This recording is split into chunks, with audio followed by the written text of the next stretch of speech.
சவணம் கிடக்கும் செத்துட்டு சாவையில் அது உயிரோட தான் ஓடிட்டு இருக்கு.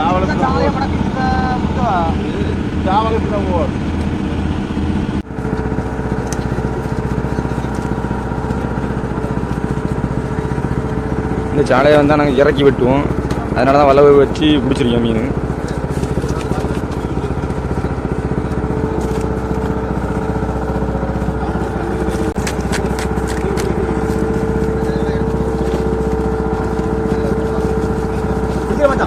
சாலை இது வந்து கருப்பு சாலை.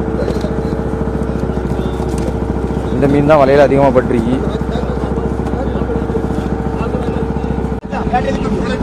சாலை எப்படி பட்டு தாறுமாறா பட்டிருக்கு.